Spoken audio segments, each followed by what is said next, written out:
It's a very powerful process. And so this is you, the clover. Above the surface, you appear strong and healthy. You appear as if you're just as powerful as everyone else.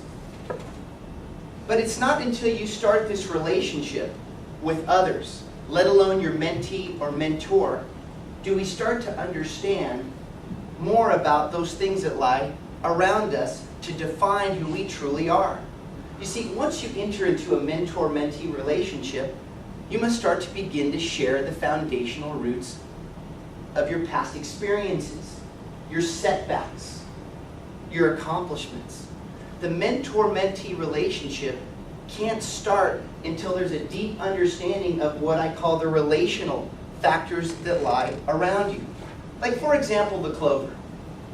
In this case, the clover really can't grow until it identifies what its relational purposes are with the sun, the snow, the rain. The way it interacts with those variables will dictate its growth. Well, that's the same thing with your mentor-mentee relationship. You must take the time to understand what the foundational roots are of its beginnings. If I asked one of the mentors in the room, when you start the mentor-mentee relationship, what do you think is the most important foundational tool to start with? Mentors? There was several of you. Yes, Mark? Trust. Trust. That's a very good answer. And it's interesting because trust, many mentees say, takes time to acquire. But it's the mentor's ability to breed trust in the mentee and help them feel comfortable by almost humbling themselves. Because here's the funny part, and I'll give you a perfect example from right here in the room. My business partner is this 26-year-old man right here, Jeremiah Jacks. And Jeremiah, you may look at him and say, okay, he's probably in college or still learning, but Jeremiah is one of the most renowned software engineers in the world.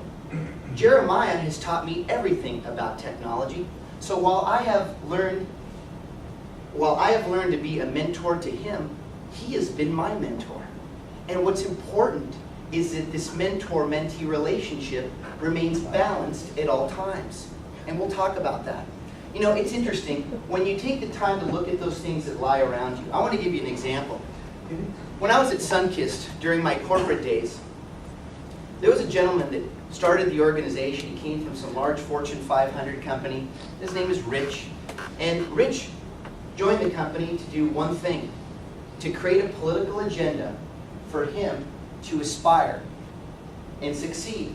Well, at the time, I was a growing corporate leader, and Rich said to me, tell me everything you know about why you've been so successful. Well, what he was doing, he was actually plotting his own political agenda. He turned out to be someone that wanted to be my friend, so he can quickly become my enemy and try to take advantage of all the things that I had done well for the organization, so he can start telling people that I was doing things wrong. Well, don't ever forget, it's your foundational roots that stay with you forever, because what happened to Rich? He was fired.